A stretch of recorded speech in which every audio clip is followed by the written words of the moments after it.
오늘은 야고보서 이제 말씀의 서론입니다. 근데 사실은 서론이 굉장히 중요합니다. 서론을 모르고 있거나 서론에 관한 말씀이 정리가 안 되면 야고보서 말씀을 아무리 읽어도 야고보서 말씀이 뭘 얘기하는지 알 수가 없기 때문에 그렇습니다. 야고보서의 중심 성경을 찾아라. 그러면은 오늘 읽은 야고보서 2장 17절 이 말씀을 찾아서 이렇게 읽으면 야고보서는 그 행함이 없는 믿음에 대해서 우리에게 가르쳐주는 말씀이구나. 믿음이 있다 그러면 행함이 있어야 되겠구나. 그래서 행함이 없는 믿음은 있다고 그러는데 행함이 없는 사람들을 보고 야고보가 쓴 서신이구나. 그렇게 이해하시면 되겠습니다. 야고보서 말씀을 읽을 때 우리가 정리해둬야 될 것 중에 하나는 이 야고보가 누구냐라고 하는 겁니다. 예수님 당시에는 비슷한 이름들이 많았어요. 유다 그러면 유다가 한두 명이 아닙니다. 저는 아주 착각을 하나 한 게 있는데 대한민국의 김홍식이라는 이름은 하나밖에 없을 거다. 그렇게 착각을 했던 적이 있어요. 근데 저하고 이름이 비슷한 사람이 많더라고요. 저 옹정리에 가다 보니까 커피집을 하나 큰 거 만들어놨는데 대표이사가 김홍식이더라고요. 그래서 야, 이게 언제 또 여기 커피집을 하나 큰 거를 이렇게 만들었나. 저하고 이름 같은 분이 많아요.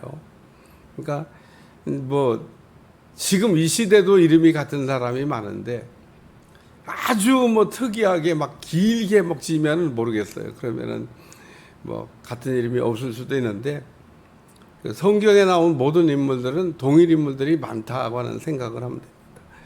그러니까 유다도 많고 요한도 많고 야고보도 많고 야고보가 한둘입니까? 그래서 그 성경은 그 이름 그 사람을 구별할 때 그 앞에다 지명을 이렇게 사용해 가지고 지명을 딱 사용하면은 이제 사람 숫자가 줄어들잖아요. 그러니까 이 사람이 어디 출신이냐, 가롯 유다 이러잖아요. 가롯 출신의 유다 그러면 유다가 적어져요. 그러니까 물론 거기도 유다가 있겠지만 그 지명을 이렇게 이용해 가지고 예를 들면 사람을 이렇게 구별했습니다.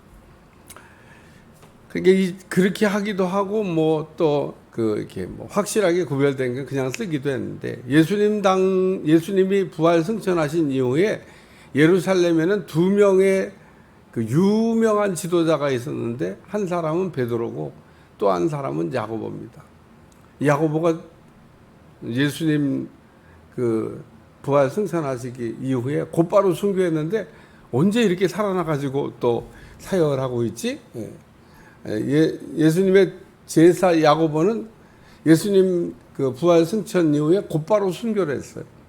그렇기 때문에 그 예수님의 제자 야고보는 별다른 사역이 없습니다. 남긴 것도 없습니다. 예수님의 제자 야고보는 순교하는 일로 그 생을 마감했습니다. 근데 왜 그 야고보가 순교를 했냐? 어머니의 기도 때문에 그렇습니다. 야고보의 어머니가 어느 날 예수님 찾아와가지고 예수님 우리 아들 하나는 오른편에 또 하나는 왼편에 그냥 예수님 제자들이 다 시험 들었습니다. 누구 엄마는 말이야 아들 잘 되게 해달라고 막 저렇게 그냥 청탁을 하는데 우리 어머니 뭐 하는 거냐 그러고 막 시험 들었는데 예수님이 그 야고보의 어머니한테 이렇게 물었어요. 네가 내가 마시는 쓴 잔을 마실 수 있겠냐. 그러니까 그게 무슨 뜻인지도 모르고 네 그러고 왜 아들 잘 될 수만 있다 그러면 뭔 감당을 못 하겠냐. 그게 아들 순교할 수 있냐고 물어본 건데 네 그러고 대답해요. 정말 예수님의 제자 야고보와 요한은 두 사람 다 순교했습니다. 순교. 한 사람은 그냥 곧바로 죽어서 순교를 했고 또 한 사람은 살아서 순교를 했고 어떤 게 더 이렇게 어려울까? 살아있는 순교자가 더 어려워요. 죽는 것도 그 순간적으로 어려웠겠습니다만은 그 고난의 시대에 막 살아간다는 게 예수님의 제자 가운데 가장 오래 살았던 사람 요한입니다. 어쨌든 살아있는 순교자, 죽은 순교자. 그래서 예수님의 제자 가운데 두 사람은 그 기도한 것 때문에 순교했는데 그 야곱은 기록이 없어요. 그 여기 야곱은 누구냐? 언제 성경을 이렇게 썼냐? 예수님 동생들이 있는데 예수님 동생 가운데는 야고보도 있고 유다도 있습니다. 신약 성경에 보면 야고보서, 유다서가 나오는데 그 야고보나 유다는 예수님의 동생들의 쓴 서신입니다. 그러니까 예수님의 동생 야고보는 예수님을 가장 많이 닮았었다 그래요. 굳이 뭐 비슷하게 이렇게. 그래서 예수님 이후에 그 사람들이 그 예수님을 볼 수 없지만 예수님 동생을 보면서 예수님에 대한 향취를 느꼈겠죠. 야고보입니다. 그래서 베드로가 이렇게 고넬료의 집에 갔다가 이 이방인의 집에 갔다 와가지고 막 난리가 났어요. 어디 유대인이 이방인의 집에 갔다 왔냐. 그때 그 문제를 해결해 주는 사람이 예수님의 동생 야고보입니다. 그리고 요한복음 15장에 예루살렘 공회에 그 아주 지혜로운 그 답변을 내놨던 사람이 야고보. 어쨌든 초대교회 때는 이 야고보가 그러므로 굉장히 중요한 지도자로 활동을 했다. 그 야고보가 지금 야고보서 쓴 거예요. 근데 이 야고보서에는 단점이면 단점이고 약점이면 약점이 한 가지 있습니다. 여러분 야고보서 읽으면서 예수님이라고 하는 글자를 찾을 수 있냐? 없습니다. 예수님 얘기가 안 나와. 아니 어떻게 예수님에 대한 복음을 얘기하는데 어떻게 예수님이라고 하는 이름을 안 사용하냐? 그래서 누턴은 이 야고보서는 이거 지푸라기 복음이다. 예수님에 대해서 어째 예수님이라고 또박또박 써야 되잖아요. 그건 없어. 그래서 야고보서는 복음서도 아니다. 이게 복음도 없다. 막 그러는데 수많은 사람들이 야고보서 읽어보면서 야고보서에는 직접적으로는 없지만 간접적으로는 뭐 복음서의 4분의 1을 인용할 만큼 예수님에 대한 이야기를 많이 다루고 있다. 그러니까 이거는 역시 뭐 꼭 직접적으로만 얘기해야 되는 거냐? 간접적으로 얘기해도 뭐 복음서인 것이 복음을 증거하고 있는 게 확실하다. 그래서 지금 성경에 들어와 있는데 그러면 왜 야고보가 예를 들면 예수님에 대한 직접적인 예수님 이런 표현을 안 했을까? 형이니까. 뭐 아무리 피 한 방울 안 섞인 하나님의 역사 가운데 되어진 일이지만 그래도 형제예요. 거기 형이고 여긴 동생이니까 형 얘기라서 형의 이름을 함부로 이렇게 쓰지 않았다. 그렇게 이야기합니다.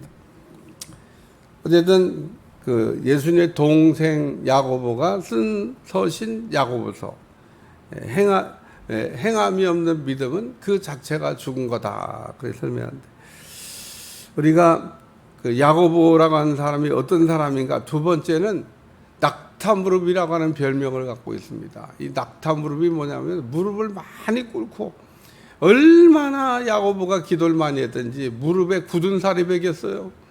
무릎 꿇는 거를 잘했던 사람이라고 하는 표현을 했던 야고보. 얼마나 기도하면 무릎에 낙타 무릎 같이 될까? 낙타가 이 무릎 꿇는 걸 잘하잖아요.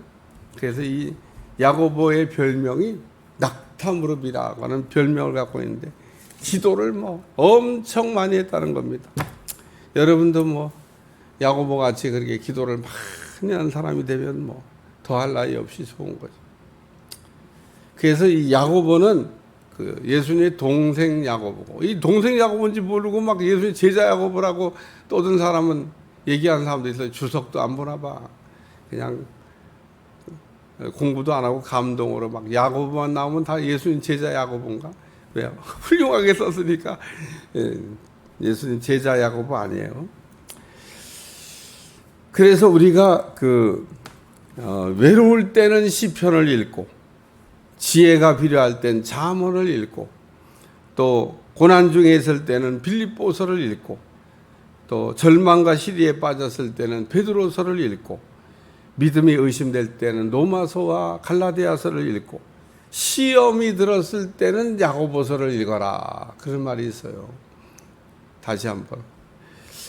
외로울 때는 시편을 읽고 지혜가 부족할 때는 잠언을 읽고, 또 고난 중에 있을 때는 빌립보서를 읽고, 또 절망과 시리에 빠졌을 때는 베드로서를 읽고, 믿음이 자꾸 의심될 때는 로마서와 갈라디아서를 읽고, 시험에 들었을 때는 야고보서를 읽어라. 그래서 제가 늘 그 서론하는 날 그 서신이나 성경의 구조를 그냥 간단하게 정리해 드렸는데, 여러분이 그 간단하게 정리한 구조를 머릿속에 이렇게 딱 암기하고 그건 외워야 돼요. 그리고 성경을 읽으면 성경이 착착착 읽어져요. 근데 그런 내용을 모르고 이게 지금 뭔 얘기하는 거냐. 그러니까 지금 오늘 제가 여러분한테 얘기한 것 정도는 머릿속에 딱 넣어놓고, 그리고 야고보서 읽기 시작하면 야고보서 어려울 게 하나도 없습니다. 야고보 1장은 뭐에 다루고 있는 거냐? 시험에 다루고 있고, 야고보 2장은 믿음에 대해서 다루고 있고, 야고보 3장은 말에 대해서 다루고 있고, 야고보 4장은 지혜에 대해서 다루고 있다. 그러니까 이 야고보서가 처음에 시작할 때는 시험 얘기를 막 다루고 있어요. 그 다음에 믿음 얘기를, 그 다음에는 말에 대한 이야기를, 마지막에는 지혜에 관한 이야기를 다루면서 이 서신을 마감하고 있는데, 그러니까 오늘 야고보서 읽을 때 아주 우리가 시험에 들었을 때 어떻게 이 시험이 뭐냐, 이런 거를 우리가 극복할 수 있는 핵심적인 내용이 야고보 1장에 쫙 나오고 있다는 겁니다. 시험에 들었을 때는 야고보서를 읽어라. 그리고 오늘 야고보서에 대한 이야기를 다루고 있습니다. 야고보서에 관한 말씀을 읽으면서 여러분이 시험을 받았을 때도 승리하고, 말을 어떻게 해야 될지도 배우고, 그리고 믿음이 더 견고해지는 사람들이 되시기를 축원합니다. 우리의 믿음이라고 하는 것은 행함이 없는 믿음은 죽은 믿음이라고 야고보가 결론을 내렸는데, 믿음은 다 똑같은 믿음이 아닙니다. 믿음은 믿음인데 어떤 믿음은 살아있는 믿음이 있고 어떤 믿음은 죽은 믿음이 있다는 거예요. 죽은 믿음이 뭐냐? 반응이 없는 믿음을 죽은 믿음이라. 목사님, 저는요 믿음이 있어요. 믿음이 있는지 없는지 시험해 봐야 되는 거예요. 시험에. 말씀을 이렇게 들을 때 내가 반응을 탁탁탁 민감하게, 그것도 예민하게.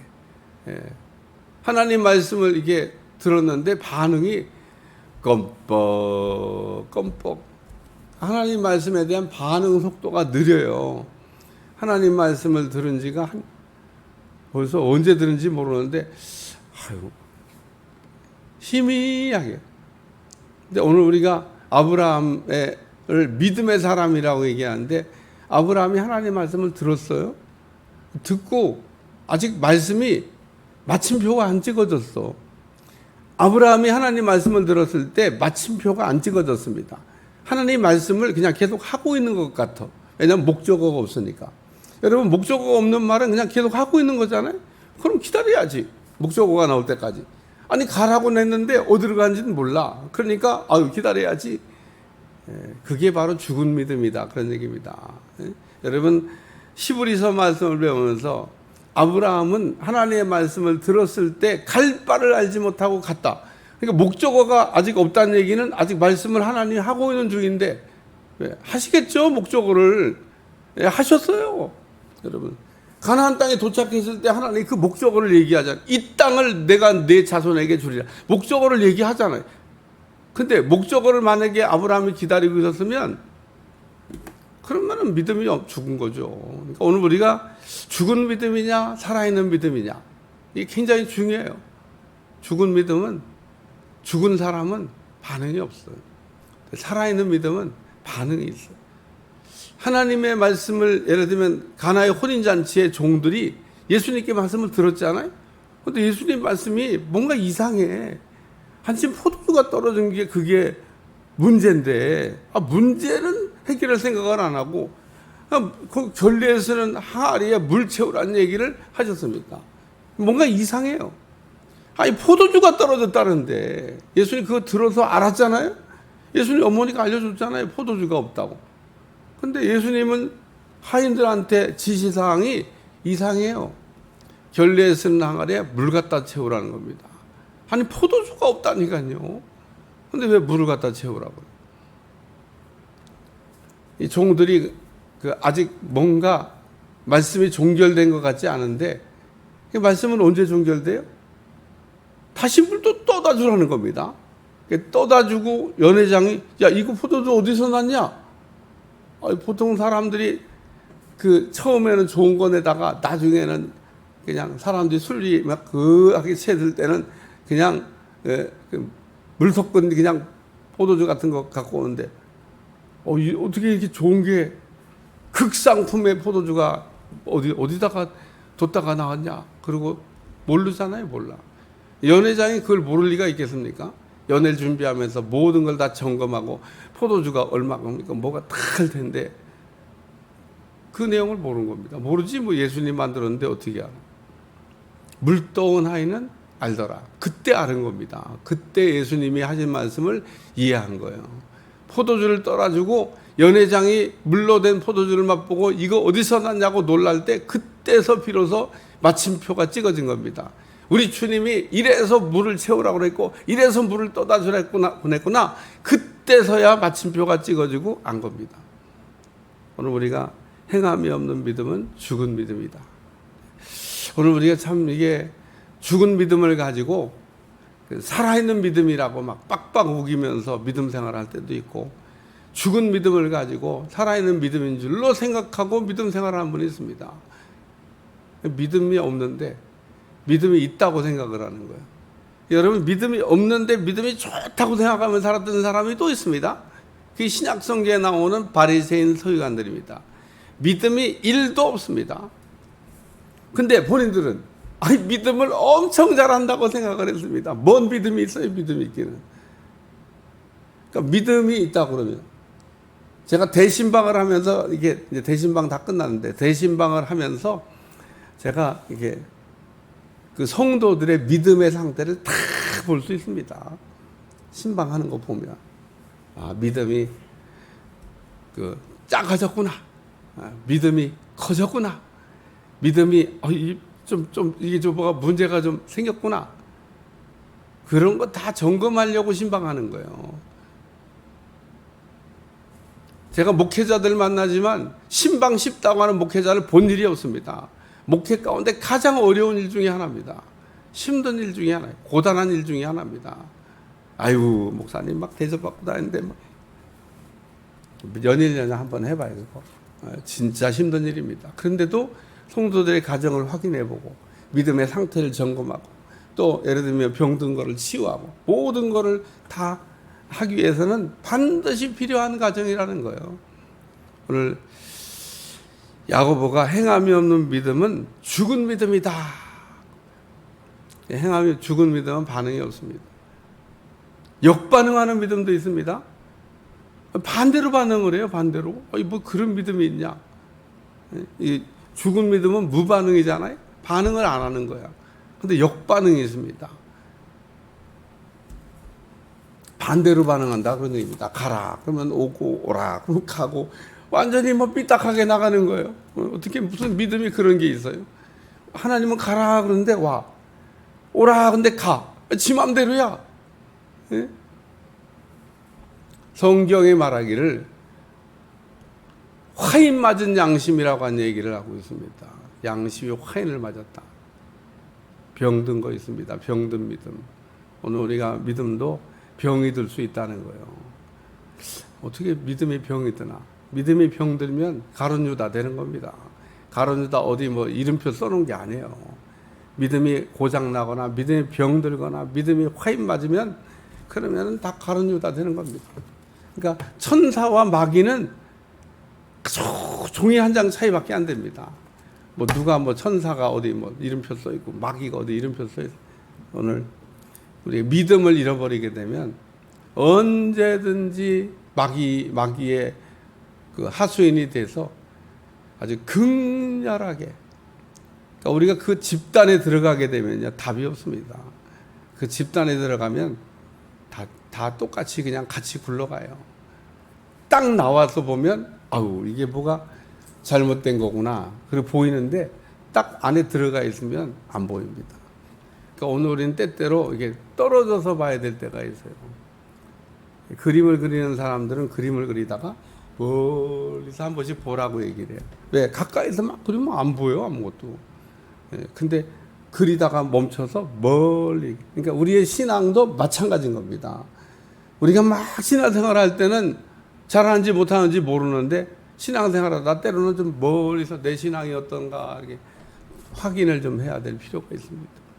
그래야 하나님이 기쁘시게 하는. 우리 히브리서 말씀 배워서 믿음이 없이는 하나님을 기쁘시게 하지 못한다 그랬잖아요. 이 히브리서 야고보서를 왜 이렇게 붙여놨지? 잘 붙여놓은 것 같아요. 히브리서 다음에 야고보서. 이게 아주 히브리서 다음에 야고보서를 저 뒤에 놓으면 곧바로 야고보서 설교를 못할 텐데 히브리서 끝나고 야고보서. 성경을 배우라는 분들도 좀 생각을 해가면서 이거 해놨나 봐. 시간표대로 만들어 놓은 게 아닙니다. 참 성경은 이게 정말 이게 보면 기가 막히게 하나님께서 만들어 놓으셨어요. 야고보서 말씀을 이렇게 읽으면서 또 하나님이 어떤 은혜를 우리에게 주실까 기대하면서 야고보서 뭐 늑장밖에 안 되는 달장밖에 안 된다고 야고보서 말씀을 통해서 은혜가 여러분들한테 충만하게 임하시기를 축원합니다. 기도하겠습니다. 하나님 오늘도 야고보서를 이제 시작하는데 야고보서에 절절히 은혜가 되게 하시고 깨닫고 또 승리하는 귀한 날들이 되게 하여 주옵소서. 예수님의 이름으로 간절히 기도하옵나이다. 아멘.